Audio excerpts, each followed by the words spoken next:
Hai, jadi aku mau cerita kejadian horor yang aku alamin waktu awal-awal ngekos di salah satu kota di Jawa Tengah. Namaku Dirma, dan waktu itu aku baru masuk semester 1. Kosanku ini sebenarnya nggak horor-horor banget. Bangunannya pun masih baru, rapi, dan letaknya nggak jauh dari kampus.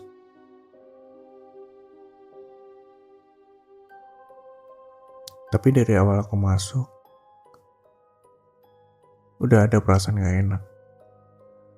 Gak tau kenapa, rasanya kayak adem, dingin, tapi bukan karena AC. Di kos itu ada 6 kamar. Dan aku kebetulan dapat kamar nomor 4. Teman dekatku, Tika, anak satu jurusan, kebetulan juga ngekos di kamar nomor 2. Kita tuh sama-sama penakut, jadi sering barengan kemana-mana. Bahkan ke kamar mandi pun kalau bisa bareng.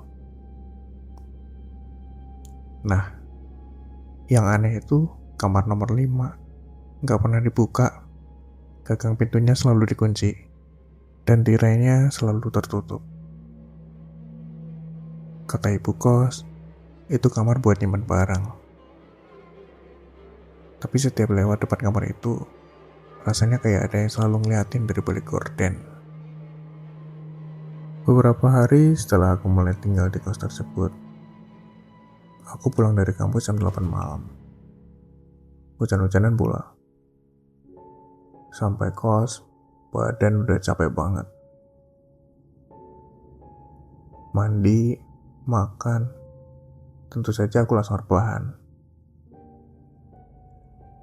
Sekitar jam 2 pagi, aku kebangun. Gara-gara dengar suara ketukan pelan dari arah dinding kamar sebelah.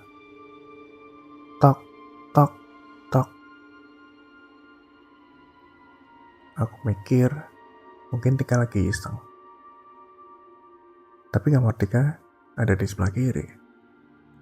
Dan suara ketukannya ini dari arah sebelah kanan, yaitu dari kamar nomor 5.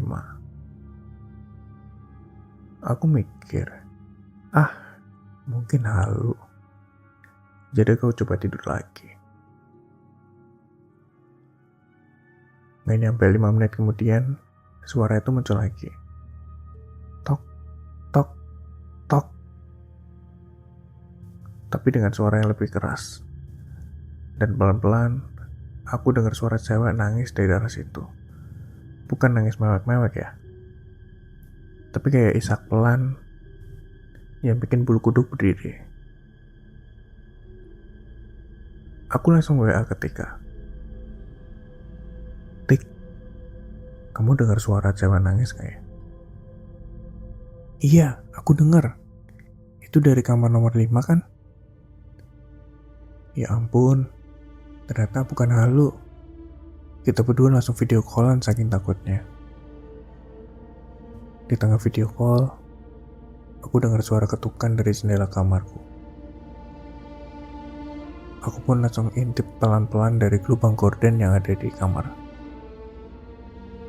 Dan ada bayangan putih berdiri diam. Gak jelas mukanya. Cuma kelihatan rambut panjang dan bajunya putih lecek.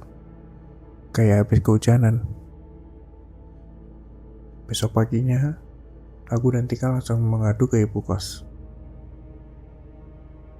Tapi ibu kos cuma bilang, kalian gak usah takut. Yang penting jangan diganggu. Jangan diketok kamarnya. Kita gak ngetok, Bu. Aku dan Tika pun makin parno. Tapi karena belum nemu kosan baru, ya terpaksa kita masih bertahan. Beberapa malam kemudian, sekitar jam 11 malam, aku dan Tika lagi nongkrong di depan kamar sambil makan mie instan. Tiba-tiba dari kamar nomor 5 kedengaran suara kursi yang diseret. Padahal kamar itu kosong. Tika langsung panik. Dir, itu siapa sih di dalam? Gak tahu. Aku gak mau tahu. Aku pengen cabut sekarang juga. Tapi pas kita mau masuk ke kamar masing-masing, suara dari dalam kamar nomor 5 terdengar jelas banget. Tolong, bukain aku.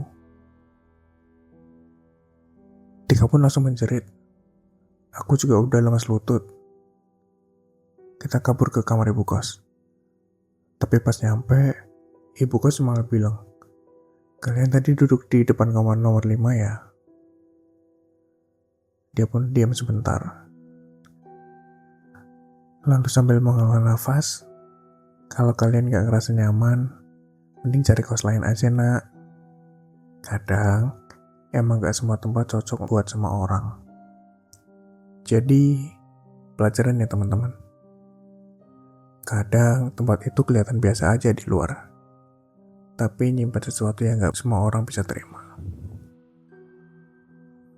Yang paling bikin aku gak bisa lupa itu bukan hantunya, bukan suara nangis, ataupun ketukan malam-malam. Tapi cara ibu kos ngomong waktu itu. Kadang, emang gak semua tempat cocok buat semua orang. Dia ngucapinnya sambil lihat kamar nomor 5. Tapi gak pernah ngasih tahu kenapa. Dan sampai sekarang, aku masih mikir, sebenarnya apa yang dia tahu tapi gak pernah mau ceritain.